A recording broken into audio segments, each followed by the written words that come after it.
Ladies and gentleman, Assam ವಿಧಾನಸಭಾ ಚುನಾವಣೆಯ ಮತದಾನ ಪ್ರಕ್ರಿಯೆ ಮುಗಿದ ಬೆನ್ನಲ್ಲೇ ಎಕ್ಸಿಟ್ ಪೋಲ್ ವರದಿಗಳು ಹೊರಬಿದ್ದಿವೆ. 126 ಸದಸ್ಯ ಬಲದ ಅಸ್ಸಾಂ ವಿಧಾನಸಭೆಯಲ್ಲಿ ಮ್ಯಾಜಿಕ್ ನಂಬರ್ 64 ಅಂದ್ರೆ ಅಧಿಕಾರ ಹಿಡಿಯಲು ಯಾವುದೇ ಪಕ್ಷ ಅಥವಾ ಮೈತ್ರಿಕೂಟಕ್ಕೆ ಕನಿಷ್ಠ 64 ಸ್ಥಾನಗಳು ಅಗತ್ಯವಿದೆ. ಈ ಎಕ್ಸಿಟ್ ಪೋಲ್ ಅಸ್ಸಾಂ ಬಗ್ಗೆ ಏನು ಭವಿಷ್ಯ ನುಡಿದಿದೆ, ಈ ಬಗ್ಗೆ ಕಂಪ್ಲೀಟ್ ಡೀಟೇಲ್ಸ್ ಅನ್ನ ನೀಡ್ತೀನಿ.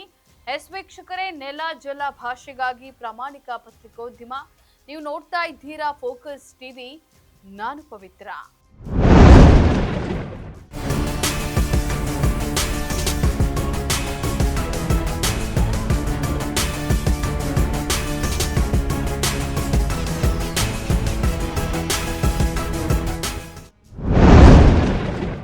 ವೀಕ್ಷಕರೇ, ನಿನ್ನೆ ಹೊರಬಿದ್ದ ಸಮೀಕ್ಷೆಗಳ ಪ್ರಕಾರ ಮುಖ್ಯಮಂತ್ರಿ ಹಿಮಂತ ಬಿಸ್ವಾ ಶರ್ಮಾ ನೇತೃತ್ವದ ಬಿಜೆಪಿ ಮೈತ್ರಿಕೂಟ ಅಸ್ಸಾಂನಲ್ಲಿ ಭರ್ಜರಿ ಬಹುಮತದೊಂದಿಗೆ ಹ್ಯಾಟ್ರಿಕ್ ಗೆಲುವಿನತ್ತ ಮುನ್ನುಗ್ತಾ ಇದೆ. ಆಕ್ಸಿಸ್ ಮೈ ಇಂಡಿಯಾ ಸಂಸ್ಥೆ ನಡೆಸಿದಂತಹ ಸಮೀಕ್ಷೆ ಬಿಜೆಪಿ ಮೈತ್ರಿಕೂಟಕ್ಕೆ 88ರಿಂದ 100 ಸ್ಥಾನಗಳನ್ನು ನೀಡಿದ್ದು, ಕಾಂಗ್ರೆಸ್ ಮೈತ್ರಿಕೂಟಕ್ಕೆ ಕೇವಲ 24ರಿಂದ 36 ಸ್ಥಾನಗಳನ್ನಷ್ಟೇ ನೀಡಿದೆ. ಮ್ಯಾಟ್ರಿಸ್ ಸಂಸ್ಥೆ ಇಲ್ಲಿ ಬಿಜೆಪಿ ಮೈತ್ರಿಕೂಟಕ್ಕೆ 90ರಿಂದ 102 ಸ್ಥಾನಗಳ ಭರ್ಜರಿ ಗೆಲುವು ಸಿಗಬಹುದು ಅಂತ ಹೇಳಿ ತಿಳಿಸಿದೆ.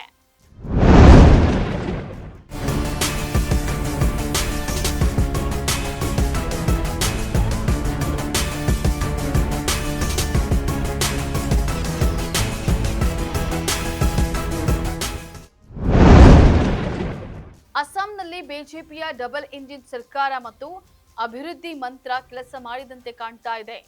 ಮಹಿಳಾ ಕೇಂದ್ರಿತ ಯೋಜನೆಗಳು ಮತ್ತು ಮೂಲ ಸೌಕರ್ಯ ಅಭಿವೃದ್ಧಿ ಬಿಜೆಪಿಗೆ ವರದಾನವಾಗುವಂತಹ ಸಾಧ್ಯತೆ ಇದೆ. ಇದರ ಜೊತೆಗೆ ಅಕ್ರಮ ಬಾಂಗ್ಲಾ ವಲಸಿಗರ ವಿರುದ್ಧ ಕೈಗೊಂಡಂತಹ ಕ್ರಮ, ಗೋಮಾಂಸ ಸೇವನೆ ಬಗ್ಗೆ ನೀಡಿದಂತಹ ಹೇಳಿಕೆ ಹಿಮಂತ ಬಿಸ್ವಾ ಶರ್ಮಾಗೆ ಪ್ಲಸ್ ಪಾಯಿಂಟ್ ಆಗಿ ಪರಿಣಮಿಸಿದೆ.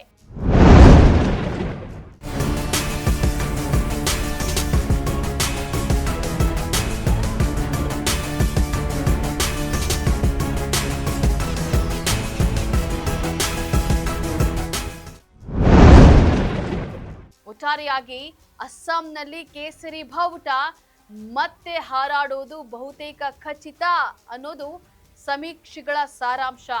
ಆದರೆ ಅಂತಿಮವಾಗಿ ಮತಯಂತ್ರದಲ್ಲಿ ಯಾರ ಹೆಸರು ಬರೆಯಲಾಗಿದೆ ಅನ್ನೋದು ಮೇ 4ರಂದು ತಿಳಿಯಲಿದೆ. ಇದಾಗಿತ್ತು ಈ ಕ್ಷಣದ ಪೊಲಿಟಿಕಲ್ ಅಪ್ಡೇಟ್. ನೆಲ ಜಲ ಭಾಷೆಗಾಗಿ ನೋಡ್ತಾ ಇರಿ ಫೋಕಸ್ ಟಿವಿ.